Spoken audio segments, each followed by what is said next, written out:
नमस्कार. याच्या आधी आपण वर्क आणि एनर्जी या प्रकरणामध्ये कायनेटिक एनर्जी आणि त्यासाठीचं एक्सप्रेशन किंवा समीकरण पाहिलेलं आहे.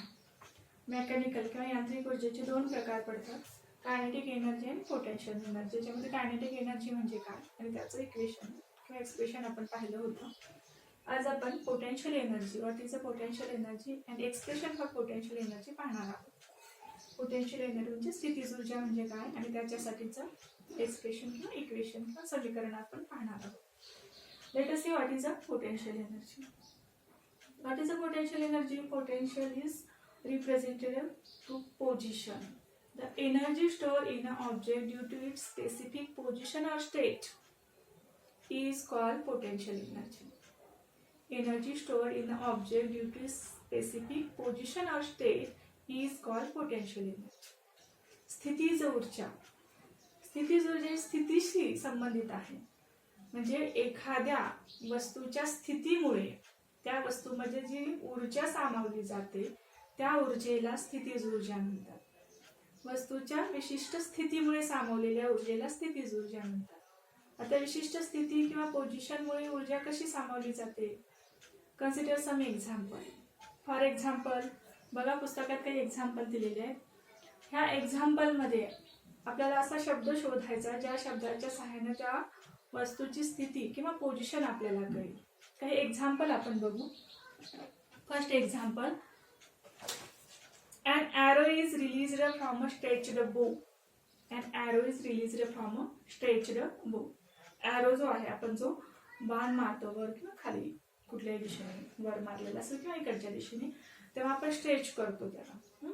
याच्यामध्ये कुठला शब्द आहे ज्याच्यामुळे आपल्याला पोझिशन कळते? Which is a word which denote the position of the object. याच्यामध्ये पोझिशन कुठली घेतली आपण? स्ट्रेचिंग, म्हणजे ताणून धरलेला आहे. आपण जेव्हा एखाद्या धनुष्य बाणामधून बाण सोडतो तेव्हा त्याला आपण असं ताण देतो, स्ट्रेच करतो. ह्या स्ट्रेचिंग पोझिशनमुळे त्याच्यामध्ये एनर्जी स्टोअर होते आणि आपण जेव्हा त्याला रिलीज करतो, सोडून देतो, तेव्हा तो वेगात पुढे जातो. आता तो जर आपण नुसत्या हाताने मारला तर तेवढ्या वेगात पुढे जाणार नाही. म्हणजे त्याच्यामध्ये हा जो वेग मिळाला हा कशामुळे मिळाला? Due to stretching position. ह्या पोझिशनमुळे मिळाला जे आपण स्ट्रेच केलेले आहे. आता दुसरं बघा, water kept at height flows through a pipe into the tap below. एखाद्या उंचीवर जर पाणी ठेवलेलं असेल उंचीवरच्या टाकीमध्ये, तर ते आपोआप खालचे जे फ्लोअर आहेत किंवा खाली जो नळ लावलेला आहे त्या नळामध्ये आपोआप येतं. हे पाणी काय येतं? कारण त्या पोझिशनमुळे. आता ह्या पाण्याला जी एनर्जी मिळाली किंवा ह्याची कायनेटिक एनर्जी त्याला मिळालेली आहे ज्याच्यामुळे ते खाली येतं वेगात, ही एनर्जी कशामुळे मिळाली? Due to height or position. Here height is a specific word which denote the position of the object. या एक्झाम्पल मध्ये उंची किंवा हाईट हा एक विशिष्ट शब्द आहे जो आपल्याला त्या वस्तूची स्थिती सांगतो किंवा पोझिशन सांगतो. म्हणजे वस्तू कुठे ठेवलेली आहे? स्पेसिफिक हाईटला ठेवलेली आहे आणि त्या हाईटमुळे त्याला काय मिळालेली आहे? एनर्जी मिळालेली आहे. ते जर पाणी जेवणावर असं नुसतं ठेवलं आणि फ्लो झालं किंवा सांडलं तर तेवढ्या वेगात ते जाणार नाही. पण ते जर उंचीवरून पडलं तर काय होईल? वेगात खाली येईल. म्हणजे काय? ही जी उंची आहे याच्यामुळे त्याच्यामध्ये एनर्जी निर्माण झाली किंवा तयार झाली. आता त्याच्यानंतर थर्ड एक्झाम्पल आहे बघा, अ कॉम्प्रेस्ड स्प्रिंग इज रिलीज्ड. एक स्प्रिंग घ्या, आपली पेनमध्ये जे स्प्रिंग असते बॉल पेनमध्ये, ती स्प्रिंग अशी कॉम्प्रेस करा आणि सोडून द्या. काय होईल? ती दूर जाऊन पडते किंवा उडते अशी. मग आता ही स्प्रिंग का उडाली? कॉम्प्रेस करून सोडल्यावर. कारण ही जी कॉम्प्रेसिंग पोझिशन आहे ही आपण पोझिशन तिला दिली. कॉम्प्रेस हा एक वर्ड किंवा या एक्झाम्पल मध्ये कॉम्प्रेशन हा वर्ड आहे जो आपल्याला पोझिशन दाखवतो किंवा स्थिती दाखवतो वस्तूची. मग इथं आपण काय केलं? कॉम्प्रेस केलेलं आहे.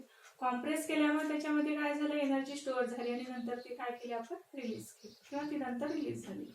म्हणजे विशिष्ट स्थितीमुळे, मग ते स्पेसिफिक हाईट असेल, स्ट्रेचिंग असेल, कॉम्प्रेशन असेल, अशा वेगवेगळ्या पोझिशनमुळे जी एनर्जी स्टोअर होते त्या एनर्जीला काय म्हणतात? स्थितीज ऊर्जा. स्थितीमुळे निर्माण होणारी ऊर्जा स्थितीज ऊर्जा. एनर्जी ड्यू टू पोझिशन और state is called potential energy. आता ह्या पोटेन्शियल एनर्जीसाठी किंवा आणखी एक छोटीशी ऍक्टिव्हिटी दिलेली आहे तुम्हाला बघा. एक चॉक एक खडू घ्यायचा आणि तो एक जस्ट 5 सेंटीमीटर वरून सोडायचा खाली खाली सोडून द्यायचा ग्राउंड फ्लोअरला किंवा जमिनीवर असा खाली सोडून द्या. तो फुटणार नाही, डझंट ब्रेक. पण जर तोच आपण एका म्हणजे उंच उभा राहिलो, म्हणजे जेवढी माझी हाईट आहे तेवढ्या उंचीवर जर मी खाली टाकला जमिनीवर, तर तो काय होतो, ब्रेक होतो किंवा तुटतो. म्हणजे खडू तोच आहे, पण कमी हाईटवरून टाकल्यावर तो फुटणार नाही, पण उंचीवरून जास्त टाकल्यावर तो काय होतो, फुटतो. म्हणजे काय होतं, हे कशामुळे झालं, ड्यू टू पोझिशन किंवा हाईट. हाईटमुळे काय झालं, इथं एनर्जी निर्माण झाली आणि त्यामुळे तो काय झाला, तुटला. म्हणजे स्पेसिफिक पोझिशन, हाईट किंवा विशिष्ट जे आपण स्थिती म्हणतो त्याच्यामुळे जी एनर्जी मिळते तिला काय म्हणतात, स्थितीज ऊर्जा किंवा पोटेन्शियल एनर्जी असं म्हणतात. आता आपल्याला याचं एक्सप्रेशन किंवा इक्वेशन पाहायचं. एक्सप्रेशन किंवा इक्वेशन बघा कसं तयार होतं पोटेन्शियल एनर्जीसाठी. आता आपण एक्सप्रेशन तयार करण्यासाठी पाहिलेलं याच्या आधीही आपल्याला एक ऑब्जेक्ट कन्सिडर करायचा आहे. ही पोटेन्शियल एनर्जी आहे, त्यामुळे तो ऑब्जेक्ट कुठे ठेवावा लागला आपल्याला, त्याला एक स्पेसिफिक पोझिशन आपल्याला द्यावी लागेल ऑब्जेक्टला. त्याला आपली स्पेसिफिक हाईटला ठेवलेलं आहे असं कन्सिडर करू. Consider object with mass M. आता ऑब्जेक्ट कन्सिडर करताना एम काय घ्यायचं, त्याचं मास किंवा आपण त्याला काय म्हणतो, वस्तुमान. एम वस्तुमानाची एक वस्तू घ्या. M is a mass of object which is placed at height h. H is a height of object. M is a mass, h is a height. एका विशिष्ट उंचीवर m एवढा एक ऑब्जेक्ट आहे जो जमिनीपासून h एवढ्या हाईटवर ठेवलेला आहे, एवढ्या हाईटवर ठेवला. आता या ठिकाणी या ऑब्जेक्टवर खालून एक फोर्स अप्लाय आहे, उंचीवर असल्यामुळे वरच्या डायरेक्शननी खालून एक फोर्स अप्लाय होतो ग्राउंड करून. त्या फोर्सला आपण काय म्हणतो, ग्रॅव्हिटेशनल फोर्स F. आता हा F फोर्स आपण काय डिनोट करतो, जर स्ट्रेट लाईन मध्ये असेल एखादा ऑब्जेक्ट आणि त्याला फोर्स आपण अप्लाय करायचा असेल तर तो आपण MA ने दाखवतो. F is equal to MA, force equation. पण जर हेच अपवर्ड डायरेक्शन असेल तर आपण हेच इक्वेशन mg असं घेतो. म्हणून F हा फोर्स काय असेल, mg असेल. F is equal to mg is a force which is applied on the object which is placed at height h. एक m वस्तुमानाचा पदार्थ आहे जो h एवढ्या उंचीवर ठेवलाय, ज्याच्यावर F एवढा काय होईल, बल किंवा फोर्स अप्लाय होईल, जो फोर्स आहे mg किंवा mg एवढा बल त्याच्यावर कार्यरत असेल. तर आपल्याला या स्थितीमध्ये झालेलं कार्य काढायचंय. कार्य W का आपण आधी काढतो. कार्य म्हणजे ऊर्जा आपण घेतो. कार्य म्हणजे काय आपण पाहिलेलं आहे अकॉर्डिंग टू डेफिनेशन किंवा कार्याची व्याख्या आपल्याला माहिती आहे. F म्हणजे फोर्स किंवा बल, F इंटू S. S म्हणजे काय, विस्थापन. But in this case F is equal to काय घ्यायचं आपल्याला, आपण काय घेतलं, F is equal to mg into S is equal to, S is a displacement. जर स्ट्रेट लाईन मध्ये वर्क डन असेल तर आपण S काय घेतो, डिस्प्लेसमेंट घेतो. पण इथं काय घ्यावं लागेल, हाईट घ्यावी लागेल. म्हणजे आपल्याला काय घ्यायचं, S च्या ऐवजी G घ्यायचं. मग काय इक्वेशन मिळालं, F is equal to F is equal to mg and S is equal to काय घ्यायचं आपल्याला, S is equal to h घ्यायचंय. Now place these two values in equation first, किंवा आपण याला कॉल इट 1. याला जर आपण एक नाव दिलं तर ह्या व्हॅल्यू आपण या इक्वेशन मध्ये ठेवू शकतो. By putting these values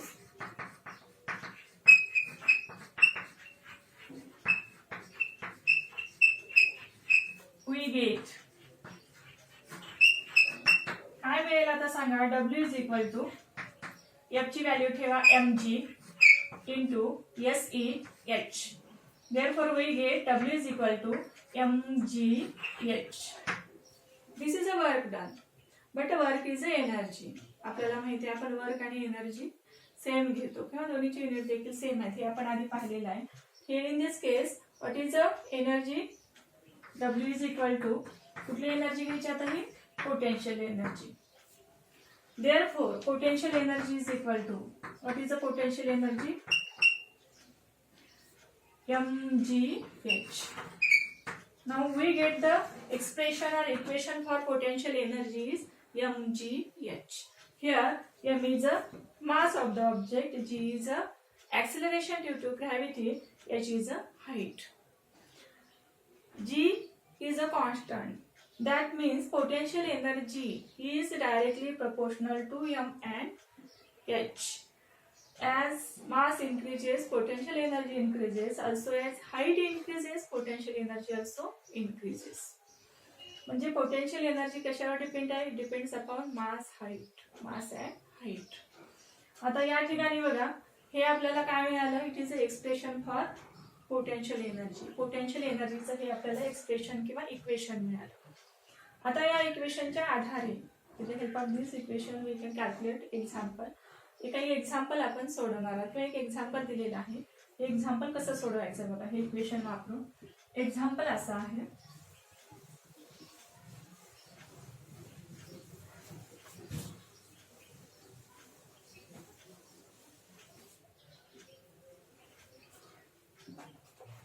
example is 500 kg water is stored in overhead tank of 10 meter high building. Calculate the amount of potential energy stored in the water. मी आता एक्झाम्पल लिहिते, म्हणजे गिवन काय तुम्हाला कळेल.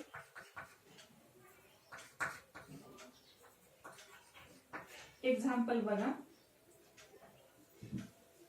500 kg. Example 500 kg water is stored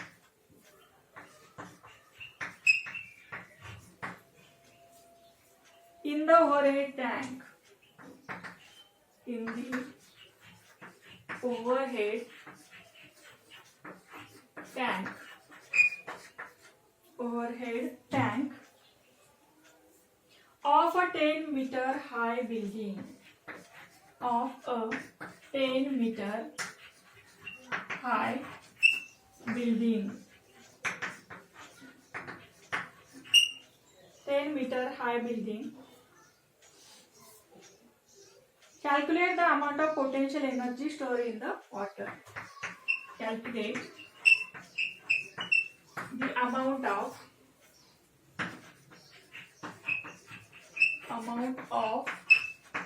potential energy stored in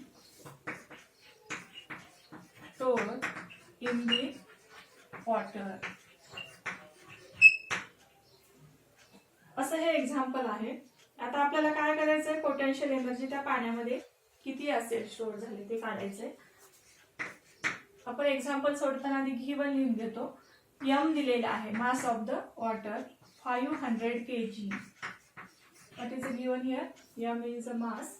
त्याच्यानंतर आणखी काय दिले बघा, आपल्याला हाईट दिलेली आहे, h हाईट इज 10 मीटर. आणि काढायचं काय आपल्याला? Potential energy. आता जी कधी देतात कधी देत नाही. दिला असेल तर ठीक, नसेल तर जी ची व्हॅल्यू आपण काय घेतो? 9.8 मीटर पर सेकंड स्क्वेअर. जर जी दिलं असेल ठीक, नसेल तर काय घ्यायची value? 9.8 metre per second square. काही ठिकाणी देतात, काही ठिकाणी देत नाहीत. आता आपल्याला फॉर्म्युला यूज करायचा. What is a formula? काढायचंय आपल्याला काय? Potential energy. The formula for potential energy is equal to mgh. Now place the values. m ची व्हॅल्यू किंवा m ची किंमत ठेवा. युनिट बघा, युनिट एसआय युनिटच आहे, त्यामुळे युनिट कन्व्हर्जन करायची गरज नाही. आहे तशा किमती ठेवून घ्या. 500 इंटू h किती आहे? 10 इंटू g. आधी g ची व्हॅल्यू ठेवू. 500 g ची व्हॅल्यू आहे 9.8 इंटू h ची व्हॅल्यू ठेवा 10. फक्त आपल्याला गुणाकार करायचा आहे याचा सगळ्यांचा. याचा गुणाकार केल्यानंतर पोटेन्शियल एनर्जी किती मिळेल बघा.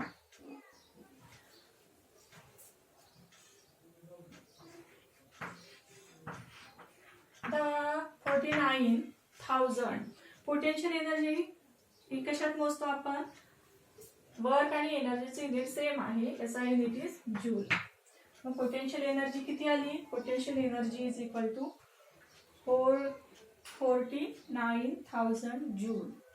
म्हणजे एखादं पाणी जर 10 मीटर 500 kgचं पाणी जर 10 मीटर हाईटवर ठेवलं तर त्याच्यामध्ये स्टोअर होणारी पोटेन्शियल एनर्जी किती असेल? 49,000 जूल एवढी असेल.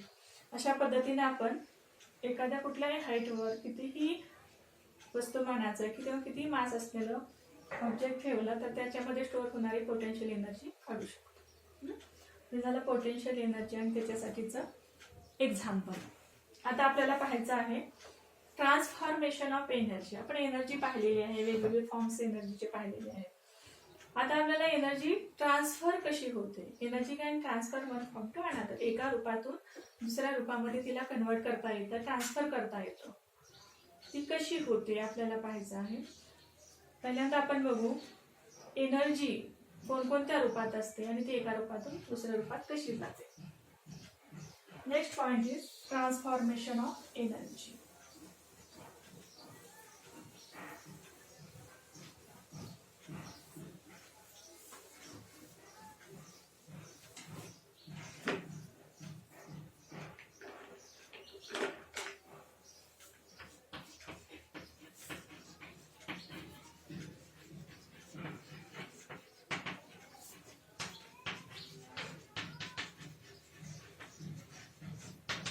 आता एनर्जी ट्रान्सफर होण्या अगोदर किंवा ट्रान्सफर कशी होते पाहण्या अगोदर एनर्जीची रूप फॉर्म्स काही आपण बघू किंवा काही एक्झाम्पल बघू ज्याच्यामध्ये एनर्जी कोणत्या फॉर्म मध्ये आहे ते तुम्हाला सांगायचंय. एक्झाम्पल अशी आहेत बघा. A stretched piece of rubber. एक रबराचा तुकडा आहे, त्याला स्ट्रेच केलेला आहे, स्ट्रेचिंग पोझिशन आपण दिली आहे. याच्यामध्ये कुठली एनर्जी असेल? याच्यामध्ये पोटेन्शियल एनर्जी स्टोअर असेल. दुसरं एक्झाम्पल आहे फास्ट मुव्हिंग कार. वेगात जाणारी कार आहे, तर याच्यामध्ये कायनेटिक एनर्जी असेल, मोशनमुळे. Energy due to motion is a kinetic energy. वेगवेगळे फॉर्म्स बघा, त्याचे काही एक्झाम्पल दिलेले आहेत. The whistling of a cooker due to steam. कुकरची जी शिट्टी वाजते कशामुळे? स्टीममुळे, वाफेमुळे. आता याच्यामध्ये कोणती एनर्जी आहे? जी साऊंड एनर्जी आहे. साऊंड एनर्जी जी तयार होती ही कशामुळे झाली तयार? आता इथं मग हीट एनर्जीचं कन्वर्जन होईल किंवा जी वाफ आहे त्या वाफेमुळे साऊंड एनर्जी प्रोड्यूस होईल. त्याच्यानंतर the crackers explode in Diwali. आपण जे फटाके फोडतो त्या फटाक्यामध्ये कोणती एनर्जी असते? याच्यामध्ये केमिकल एनर्जी, जे वेगवेगळ्या फॉर्म मध्ये नंतर कन्वर्ट होते. त्याच्यानंतर फॅन रनिंग ऑन इलेक्ट्रिसिटी. लाईटवर चालणारा जो पंखा फॅन आहे त्याच्यामध्ये इलेक्ट्रिक एनर्जी आहे जी नंतर मेकॅनिकल एनर्जी म्हणा किंवा कायनेटिक एनर्जी मध्ये कन्वर्ट होते. त्याच्यानंतर drawing out pieces of iron from garbage using a magnet. आपण जे गार्बेज आहे, गार्बेज मध्ये जर काही लोखंडाचे तुकडे किंवा कण पडलेले असते तर आपल्याला ते ड्रॉ आउट करायचे किंवा उचलायचे आहे. तर आपण काय करू? ते निवडून उचलण्यापेक्षा त्याच्यावर जर मॅग्नेट फिरवलं आपण तर ते काय होतील? मॅग्नेटकडे अट्रॅक्ट होतील आपोआप. म्हणजे याच्यामध्ये कुठली एनर्जी यूज केली आपण? मॅग्नेटिक एनर्जी यूज केली. त्याच्यानंतर breaking off a glass window pane because of a loud sound. आपली जी काचेची खिडकी आहे ही खिडकी काय होते? तिला असा क्रॅक जातो. म्हणजे जर मोठा साऊंड एखाद्या वेळेस झाला काही कारणाने तर ती काय होते? थरथरते. किंवा जर खूपच मोठा साऊंड असेल तर क्रॅक सुद्धा जातात. किंवा ती छोट्याशा किंवा लहान मोठा आवाज असेल तर ती थरथरल्यासारखी होते. खिडकीची काच थरथरते किंवा हलते. ह्याचे कशामुळे होतं? तर साऊंड ही सुद्धा काय आहे? एक एनर्जी आहे. त्या एनर्जीमुळे असं होतं. मग आता जे आपण एक्झाम्पल पाहिली वेगवेगळी, ह्या सगळ्या एक्झाम्पल मध्ये एनर्जी कुठल्या ना कुठल्या रूपामध्ये एनर्जी आहे. आणि ही एनर्जी काय होते? एका फॉर्म मधून दुसऱ्या फॉर्म मध्ये सुद्धा कन्वर्ट होते. आता आपल्याला एक एनर्जी आहे जी एनर्जी वेगवेगळ्या रूपात कशी जाते विथ एक्झाम्पल आपण हे पाहणार आहे. डायग्राम दिलेली आहे. या डायग्रामच्या सहाय्याने आपल्याला काय बघायचं? इलेक्ट्रिक एनर्जीचं कन्वर्जन वेगवेगळ्या एनर्जी मध्ये आपण पाहणार आहोत. बघा इलेक्ट्रिक एनर्जी.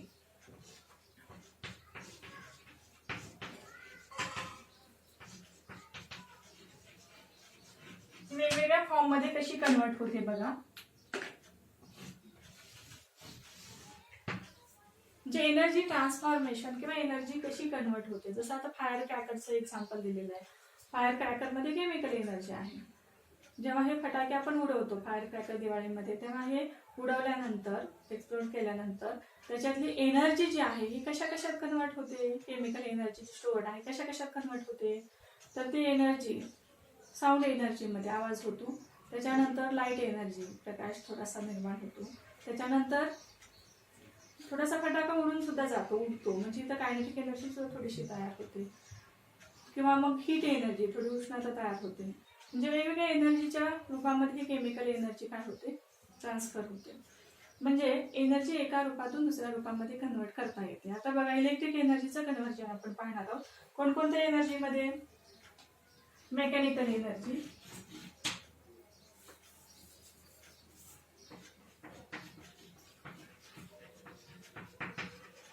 मेकॅनिकल एनर्जीमध्ये, त्याच्यानंतर दुसरं आहे लाईट एनर्जी, लाईट एनर्जीमध्ये,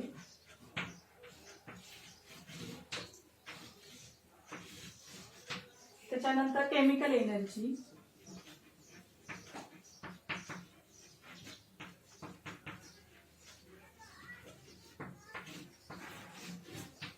केमिकल एनर्जीमध्ये, आणि त्याच्यानंतर साऊंड एनर्जी,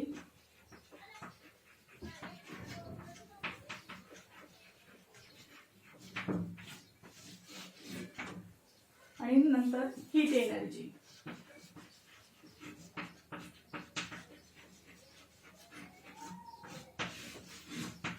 अशा बघा इलेक्ट्रिक एनर्जी आपण 5 एनर्जीमध्ये कशी कन्वर्ट करतो ते बघणार आहोत. त्यासाठी काही एक्झाम्पल आहे, त्या विथ एक्झाम्पल हे 5 प्रकार. आता मेकॅनिकल म्हणजे यांत्रिक ऊर्जेत कन्वर्ट करायची इलेक्ट्रिक एनर्जी, लाईट ऊर्जेत प्रकाश ऊर्जेत कन्वर्ट करायची, इलेक्ट्रिक एनर्जी म्हणजे इलेक्ट्रिक एनर्जी केमिकल एनर्जी म्हणजे रासायनिक ऊर्जेत कन्वर्ट करायची, त्याच्यानंतर ध्वनी ऊर्जेत साऊंड एनर्जीमध्ये, आणि हीट एनर्जी म्हणजे उष्णता ऊर्जेत. त्यासाठी काही एक्झाम्पल आहेत. हे एक्झाम्पल कोणकोणते आहेत बघा. फॉर एक्झाम्पल इलेक्ट्रिक एनर्जी आपण आधी मेकॅनिकल एनर्जीमध्ये कन्वर्ट करायची आहे. तर मेकॅनिकल एनर्जीमध्ये कन्वर्ट करण्यासाठी म्हणजे इलेक्ट्रिक एनर्जी मेकॅनिकल एनर्जी आणि मेकॅनिकल एनर्जी परत इलेक्ट्रिक एनर्जीमध्ये सुद्धा कन्वर्ट होते. आता पहिल्यांदा इलेक्ट्रिक एनर्जी मेकॅनिकल एनर्जीमध्ये कन्वर्ट होताना कुठलं डिव्हाइस यूज होतं किंवा कुठल्या डिव्हाइसच्या सहाय्याने आपल्याला हे करता येते. कुठलंही इंजिन किंवा फॅन आपल्याला माहिती आहे, फॅन किंवा कुठलंही इंजिन आपण बघितलं तर हे इंजिन काय करतं, इलेक्ट्रिक एनर्जी, इंजिन एक मशीन आहे, मेकॅनिकल एनर्जीमध्ये त्याचं यूज आहे किंवा मेकॅनिकल एनर्जी तिथं आहे. इलेक्ट्रिक एनर्जी फॅनमध्ये किंवा इंजिनमध्ये